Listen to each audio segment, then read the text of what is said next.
Astaghfirullahaladzim. Astaghfirullahaladzim. Astaghfirullahaladzim. Innallaha ghafurur rahim. Ila hadratin Nabiul Mustafa Muhammad Rasulullah sallallahu alaihi wasallam wa ala alihi wa ashabihi kiramil Fatihah.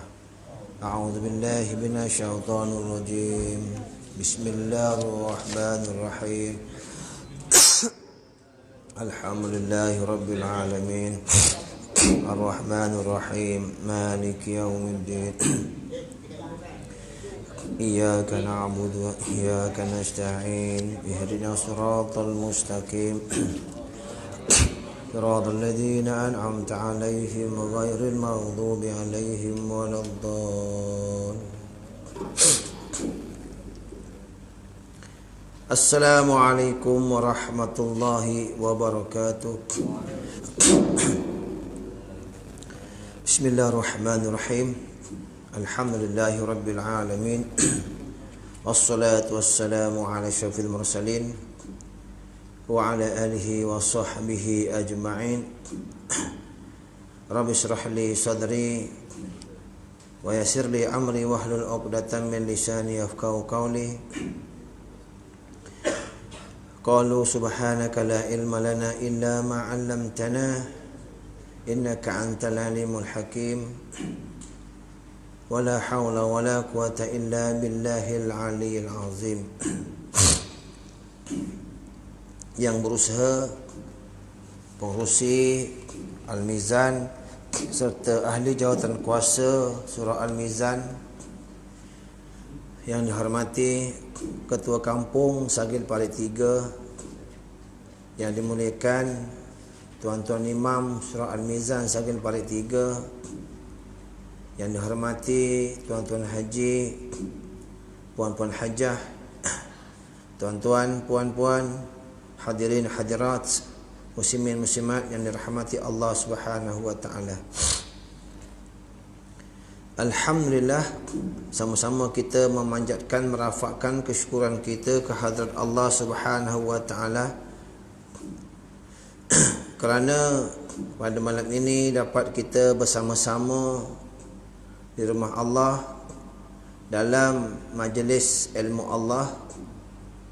Mudah-mudahan keberadaan kita pada malam ini insya-Allah mendapat kerahmatan Allah Subhanahu wa taala.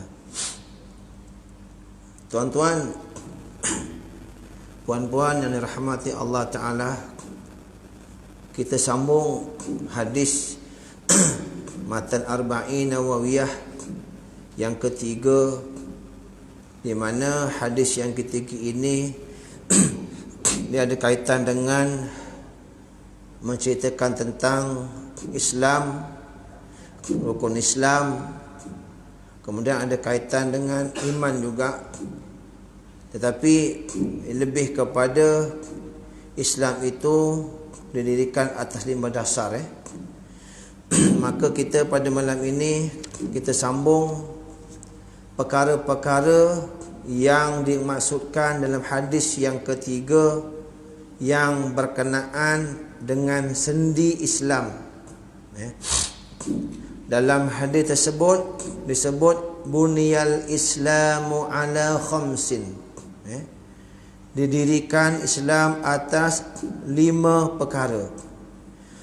Maka apakah dia perkara-perkara yang 5 ini yang kita panggil sendi? Pada hadis tersebut Rasulullah sallallahu alaihi wasallam ada menerangkan sendi agama Islam, iaitu Islam itu didirikan dari 5 sendi yang menjadi sebagai rukunnya yang amat penting. Daripada 5 sendi itu jadilah dia rukun Islam. 5 sendi yang dikenal sebagai rukun Islam yang masuk kepada bahagian fardu ain, yang diwajibkan atas tiap-tiap orang Islam mengerjakannya. menurut ketentuan hukum. Selain yang 5 ini, ada lagi perkara-perkara yang lain menjadi bahagian atau cabang daripadanya. Maka tuan-tuan, dalam hadis ini yang dikatakan sendi agama Islam itu, yang menjadi rukun Islam 5. Yang minggu lepas saya terangkan, antaranya adalah syahadah. Asyhadu an la ilaha illallah wa asyhadu anna Muhammadar Rasulullah. Bila kita melafazkan 2 kalimah syahadah ni, syarat untuk diterima amalan kita, maka kita telah melaksanakan syahadah ini, rukun Islam yang pertama ini. Inilah sendi yang pertama. Yang keduanya, solat tuan-tuan. Solat, sendi Islam. Yang keduanya solat.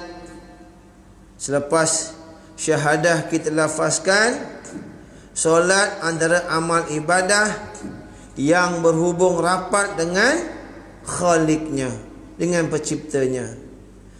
Kemudian sendi yang ketiga, zakat tuan-tuan. Dengan zakat dapat menyuburkan harta yang kita perolehi daripada Allah Subhanahu wa taala. Terusnya yang keempat tuan-tuan, sendi yang keempat, puasa. Puasa ni mendidik. Puasa ni mendidik nafsu kita tuan-tuan.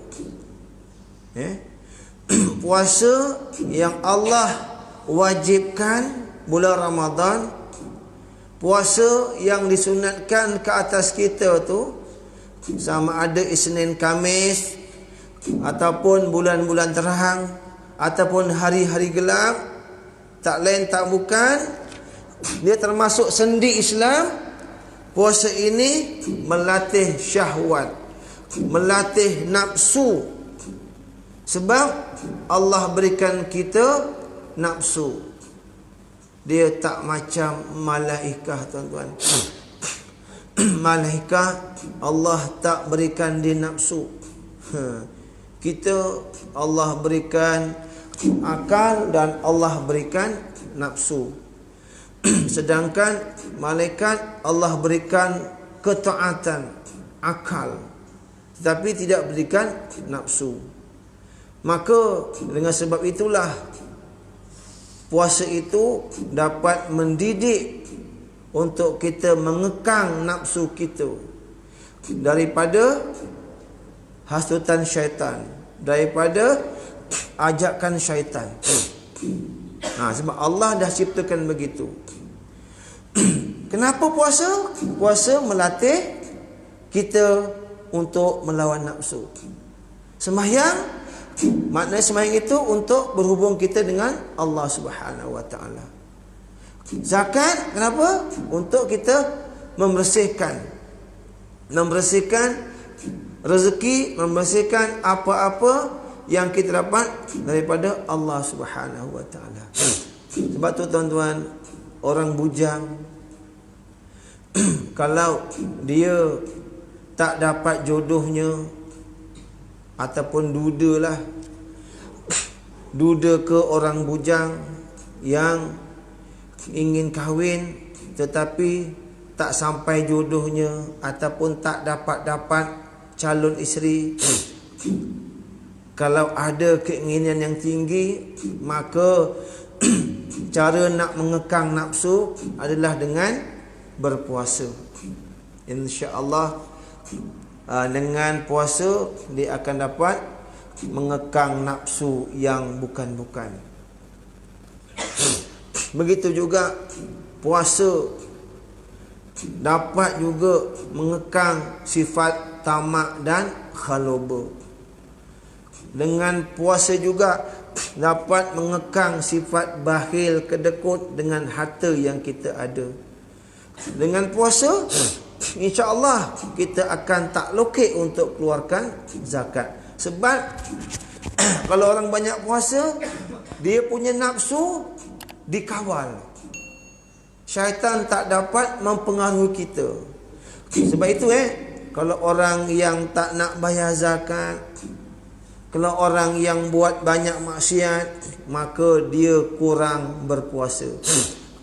Orang yang banyak berpuasa, insya-Allah nafsu dia akan dikontrol, akan dikawal oleh ibadah puasa.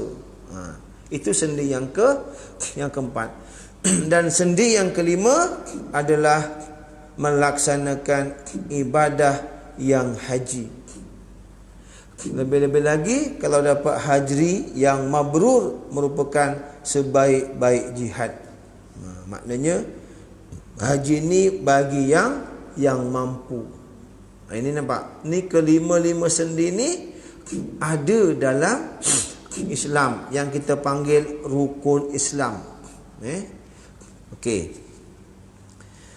Bahawa dalam keterangan yang lalu telah diterangkan bahawa di antara pengertian atau ta'rif iman ialah tasdik. Tasdik tu apa? Membenarkan di hati apa yang dibawa oleh Rasulullah sallallahu alaihi wasallam. Dan Islam ialah melaksanakan apa yang dibawanya dengan amal. Bila kita meyakini, tasdik, membenarkan, meyakini apa yang dibawa oleh Rasul, dan Islam itu pula melaksanakan apa yang dibawanya dengan amal. Kita kena ada iman dan Islam. Dua-dua kena ada, baru jadi Muslim sejati, mukmin sejati. Kalau setakat iman, yakin tapi tak buat amal ibadah, tak jadi. Kalau buat amal ibadah rajin, sembahyang, puasa, tapi tak yakin dengan Allah Rasul, tak jadi juga. Maka dia kena ada kedua-duanya. Iman mensejahterakan seseorang. Iman yang mensejahterakan seseorang ialah iman yang memberikan pimpinan kepada hatinya untuk beramal dengan amal yang manfaat dan menjauhi dari segala yang dilarang. Bagaimanakah iman yang baik? Setiap orang mesti ada iman. Iman yang baik, iman yang boleh memimpin hati kita untuk beramal dengan amal yang memberi kebaikan. Memimpin untuk kita beramal dengan amal yang memberi manfaat. Dan menjauhkan apa yang dilarang oleh Allah Ta'ala. Itulah iman yang kita nak. Manakala Islam yang menyelamatkan ialah Islam yang membawa penyerahan diri kita kepada Allah dalam segala perkara yang ditetapkannya, dan membataskan atau mencegah diri dari melampaui segala sekatan. Iman Islam itu merupakan dua nikmat yang paling besar yang Allah berikan kepada kita. Sebab tu kalau kita nak jadi Muslim mukmin yang bagus, yang baik, dia kena ada iman dan Islam. Iman itu mempercayai dalam hati, membenarkan dalam hati. Kemudian Islam itu melaksanakan apa yang telah dipercayai, melaksanakan amal-amal apa yang telah dipercayai melalui Allah dan Rasulullah sallallahu alaihi wasallam. Tak jadi tuan-tuan, ya aku percaya Allah, aku percaya dengan Rasulullah, tapi tidak dibuktikan dengan amalan. Sembahyangnya tak buat, puasanya tak buat, zakatnya tak buat, baca Qurannya tak buat, tak jadi juga. Ataupun dia tak percaya dengan Allah, hatinya tidak membenarkan akan kewujudan Allah, hatinya tidak membenarkan Muhammad itu putra Allah, tetapi sembahyang,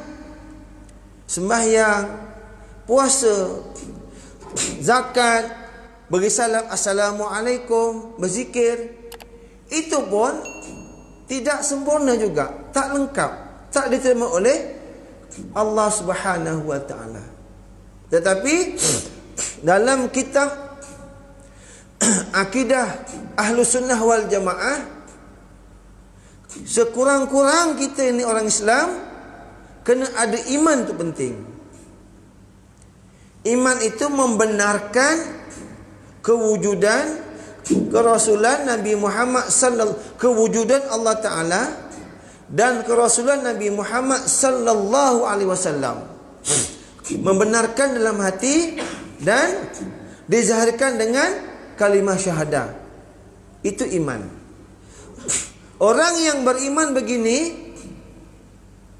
walaupun dia tak solat, walaupun dia tak sembahyang, tak puasa, tak baca Quran, tak melaksanakan ibadah haji, tak berzikir, tapi kalau dia ada kepercayaan kepada Allah dan Rasul, itulah sekurang-kurang iman.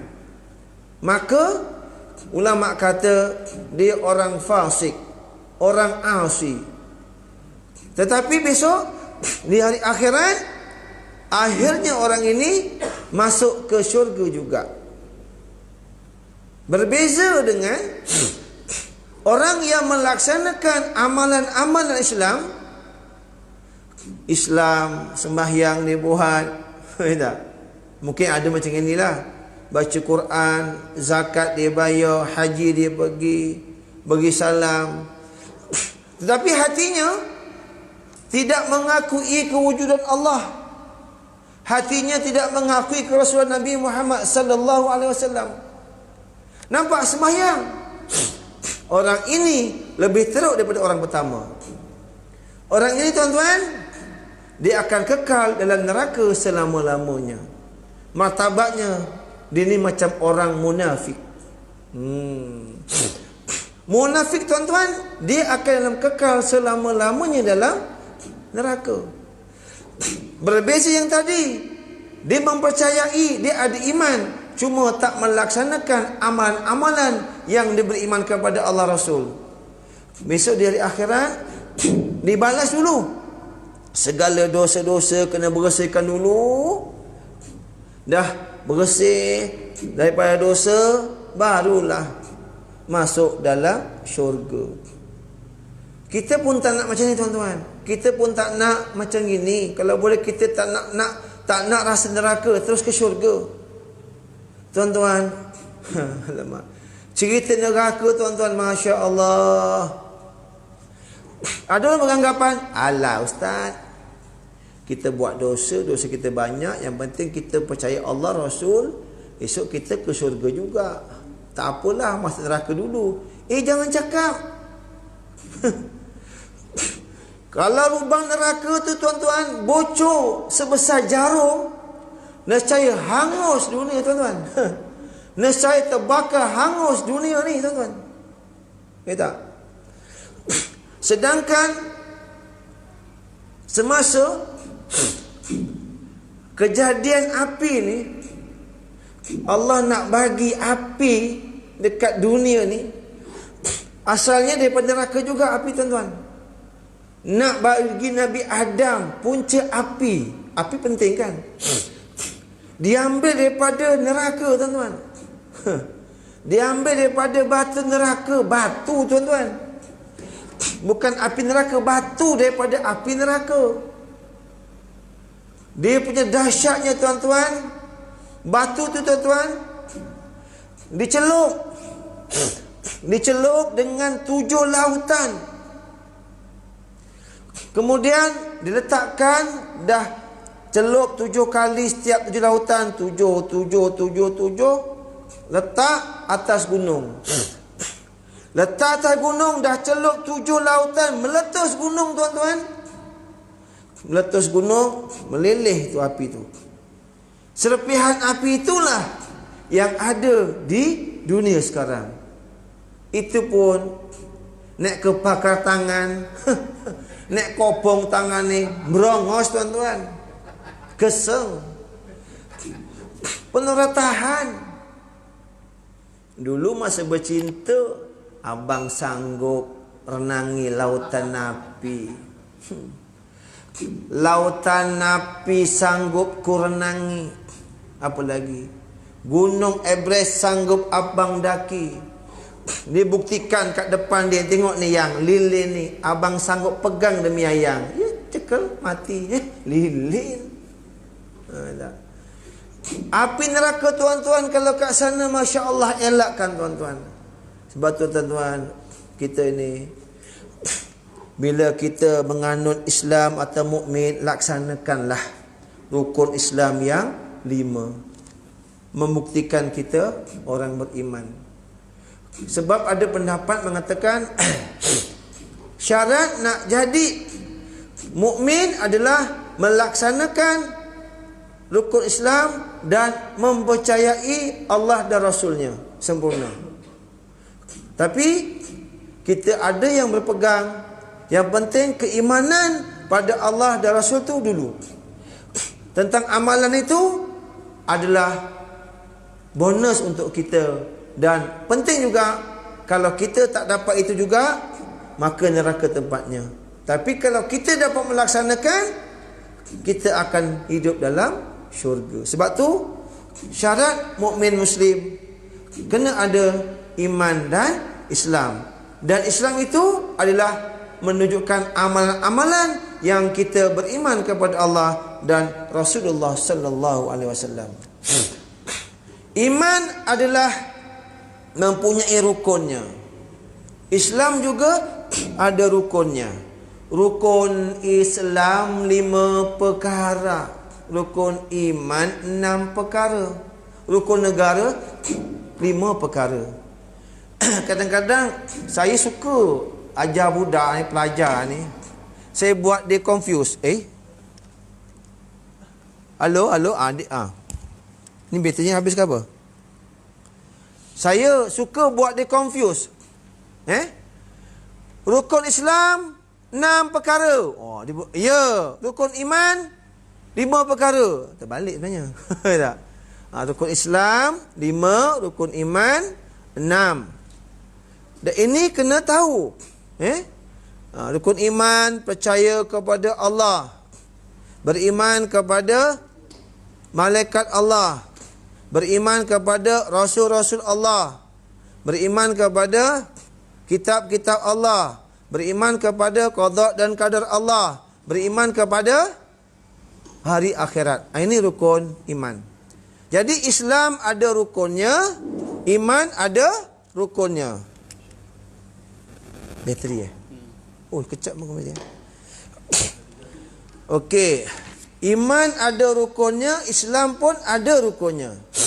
Dan pada hadis tersebut diterangkan 5 perkara yang menjadi sendi untuk pendirian agama Islam, yang dikatakan sebagai rukunnya dan tiangnya. Kat rumah pun kita ada tiang tuan-tuan. Kalau kat rumah kayu memang ada tiang.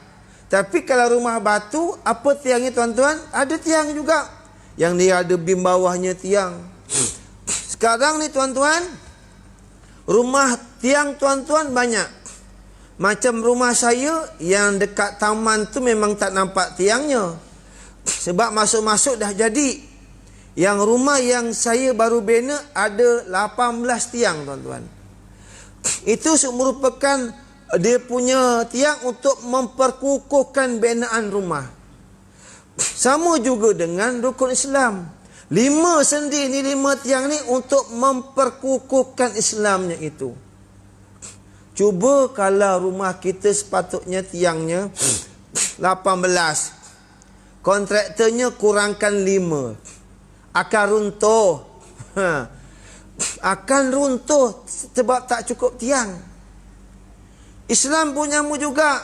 Kalau tiangnya 5, kita buat 3 je tiangnya. Syahadah, puasa, zakat. Yang 2 kita tak buat. Pun runtuh juga tuan-tuan. Tiang tu penting. Kerana tiang itu sebagai menyokong Islam itu. Kat rumah, tiang tu menyokong binaan rumah kita. Rumah tuan-tuan. Sesuai tak? Kalau tiang kayu, dia punya atapnya genting. Dia ambles. Kat air hitam tuan-tuan, air hitam muar sana. Tuan-tuan teringin nak buat rumah banglo. Susah nak cari yang betul-betul dia punya atapnya genting. Kecuali masjid lah. Sebab masjid bajetnya besar kan. Juta. Orang kampung pun tak berani nak buat genting. Sebab perlukan konkrit yang dalam. Begitu juga dengan kita tuan-tuan. Sembahyang satu tiang tu nak kena ada cerucuknya yang dalam baru kukuh sembahyangnya itu. Puasa juga pun kena ada cerucuknya. Kadang-kadang footingnya tuan-tuan, kalau zaman sekarang berapa kayu bakaunya tuan-tuan? 2 kali 2 tuan-tuan, paling kurang tapaknya tu footingnya kena ada 16 atau 14 kayu bakau kena masuk. Baru kuat. Okey, rukun Islam yang kedua, solat. Apa footingnya tu solat? Tapaknya apa tu? Sembayang-sembayang yang 5 tu kita kena buat, baru kuat rukun yang kedua tu. Tak? Tapi sekarang kayu bakau dah tak jumpa lah ustaz. Jadi kita kurangkanlah. Spek JKR 14 tapi spek kampung 5. Macam juga rukun solat. Solat rukun yang kedua. Alah ustaz, ini sekarang ni spek JKR bukan 5, 2 je lah. Zuhur asal dah buat. Tak boleh. Dia bukan macam rumah. Rumah tak ada kaitan dengan ibadah. Tapaknya patutnya footing ada 14 kayu bakau. Kita kurangkan. Jahanam. Begitu juga rukun Islam. Tapaknya patutnya footingnya 5. Tapi kok kita buat 2 je. Jahanam juga. Ini. Maknanya setiap rukun tu ada asas-asas tiang yang nak menguatkannya. Macam rumah saya, bakau dah tak ada tuan. Dia kata, konsep kata dah tak ada bakau. Kita pakai konkrit 6x6, 20 kaki masuk dalam. Dia. 5 kaki ambles plus 10 kaki berkentang. Ini rumah sekarang lah. Sebab bakau dah tak ada, susah cari. Sekarang ni semua dah pakai konkrit. Rumah saya dah pakai konkrit 6x6 tuan. Dah tak pakai bakau lagi. Maknanya sembahyang begitu, puasa pun begitu juga. Tiangnya tu kena kukuh. Jadi bila dah 5 tiang kukuh ni, Islamnya pun akan jadi hebat. Begitu. Saya bayangkan tuan-tuan begitu. Baik. Islam diumpamakan sebagai satu binaan yang didirikan di atasnya tiang-tiangnya. Kekuatan dan keselamatan binaan ini adalah kerana keteguhan tiang-tiangnya. Janganlah nak berangan tiang kayu, dia punya atap genting. Dia puprah. Tak boleh. Janganlah nak berangan ni, maknanya kalau tiangnya kayu, ya atapnya zinc. Tapi sekarang buat rumah kayu mahal tuan-tuan. Siapa buat rumah kayu? Orang kaya. Dulu tahun-tahun 70-an rumah batu orang kaya. Sekarang siapa buat rumah kayu? Orang kaya. Macam saya nampak tadi. Hari tu ni dekat Sagel ni kan ada satu rumah kayu tu besar, rumah siapa tu? Yang rumah yang baru buat tu, yang tinggi tu. Itu macam rumah kayu je tu. Wah, itu mesti mahal tu. Maknanya sekarang ni siapa yang ada rumah kayu, orang kaya. Jadi kita kena sesuaikan. Tiangnya kena jaga baik-baik. Jangan sampai runtuh. Kekuatan, keselamatan. Okey, sebaliknya kegoncangan atau keruntuhan sebahagiannya adalah kerana salah satu tiangnya telah patah atau reput, walaupun binaan itu tetap disebut rumah. Contoh, rumah Tok Gani ada 10 tiang. Lepas tu kontraktornya curi sikit. Tak cukup tak cukup. Tapaknya tak cukup besar. Kayu bakau tak cukup. Nampak rumah juga. Tetapi akan berlaku kegoncangan. Retak, akan berlaku keruntuhan dan sebahagian. Sebab puncanya daripada satu tiang yang tak kuat. Begitu juga dalam rukun Islam, 5 tiang nak kukuh. Tiang syahadah nak kukuh. Tiang solat nak kukuh. Tiang puasa nak kukuh. Tiang apa lagi? Tiang zakat nak kukuh. Tiang haji pun nak kukuh. Tiang jawi, tiang apa? Tiang leban. Kulo tiang apa? Kulo tiang jawi. Kulo tiang leban. Tiang nak kena kuat, tuan-tuan. Itu asas binaan Islam. Jangan curi-curi. Kalau kita bayangkan orang yang mencuri tiang, mencuri sendi, akhirnya binaan akan runtuh. Kita terdengar cerita stadium runtuh. Itu cuma curi, tuan-tuan. Curi tak ikut spek yang ditetapkan oleh JKR. Kalau kita tak ikut spek yang Allah tentukan, pun akan jahanam, tuan-tuan, tiang kita.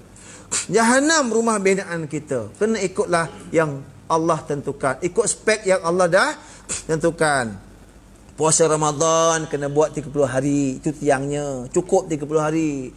Kalau 5 hari kurang, tak cukup. Tak cukup syaratnya. Ia runtuh juga. Zakat kena bayar. Zakat buah-buah, zakat biji-bijian ke, zakat harta ke, zakat fitrah kena buat. Itu asas-asasnya. Tak buat pun akan, binaannya pun akan jatuh juga. Yang lain-lain tu, tuan-tuan, contoh puasa sunatnya, sembahyang sunatnya, bacaan Al-Qurannya, itu adalah aksesori. Ia tak cantik kalau setakat rumah ada tiang aja. Dia kena ada dinding, kena ada tutup atapnya, kena ada tingkapnya, kena ada lantainya. Barulah sempurna, tuan-tuan. Tak? Baru sempurna. Tingkapnya kena ada. Tak? Kalau rumah tak ada dinding, macam mana nanti orang nampak pula? Tak? Tak tahulah sekarang ni pesennya rumah orang sekarang ni semuanya dindingnya kaca. Tak? Aduh, janganlah banyak kaca, tuan-tuan. Biarlah kita banyak dinding. Tak apalah. Jadi kita kena jaga tiang ni, dan yang lain-lain itu anggaplah sebagai ibadah-ibadah yang sunat-sunat. Okey. Okey. Kekurangan salah satu rukunnya boleh menyebabkan kekurangan nilai bagi orang yang memeluknya, sekalipun dia dikatakan orang Islam. Bahkan dalam hadis yang lain ditegaskan bahawa keruntuhan agama kerana meninggalkan salah satu rukunnya yang amat penting, sembahyang yang dianggap tiang agama. Ialah as-salatu imaduddin faqad aqamaha faqad aqamaddin. Sembahyang tiang agama. Siapa dirikan sembahyang, dirikan agama. Siapa tak sembahyang untukkan agama. Nampak? Maka jangan tinggalkan salah satu tiang. Demikianlah kalau sembahyang yang menjadi salah satu rukunnya ditinggalkan, berarti menentukan agama. Maka bagaimana keadaan kalau diikuti pula dengan meninggalkan puasa, tinggalkan zakat, tak buat haji, padahal syarat-syarat untuk mengerjakannya semuanya dah ada, dah cukup. Terserahlah kepada masing-masing diri untuk menentukan jawapannya. Jadi inilah yang dikatakan sendi Islam, iaitu rukun-rukun Islam yang 5. Jadi tuan-tuan, insya-Allah kita akan sambung pada masa akan datang. Kita akan huraikan apakah dia syahadah, sembahyang, zakat, haji dan puasa. Mohon maaf sekiranya ada kesilapan dan khilafan, kemaafan juga yang dipohonkan. Sama-sama kita akhiri dengan bacaan doa. A'udzubillahi minasyaitonir rajim. Bismillahirrahmanirrahim. Alhamdulillahi Rabbil Alamin. Wassalatu wassalamu ala syafil mursalin wa ala alihi wa sahbihi ajma'in. Allahumma aftah alaina hikmataka wa ansyur alaina min khazaini rahmatika ya arhamar rahimin. Allahumma aghnina bil ilmi wa zayyina bil hilmi wa akrimna bit taqwa wa jammilna bil afiyah ya rabbal alamin. Rabbana atina fid dunya hasanah wa fil akhirati hasanah wa qina adzaban nar. Wa sallallahu ala sayyidina Muhammadin wa ala alihi wa sahbihi wa sallam. Walhamdulillahi rabbil alamin. Taqabbalallahu minkum. Aqulu qawli hadza astaghfirullahalazim li wa lakum. Assalamu alaikum warahmatullahi wabarakatuh.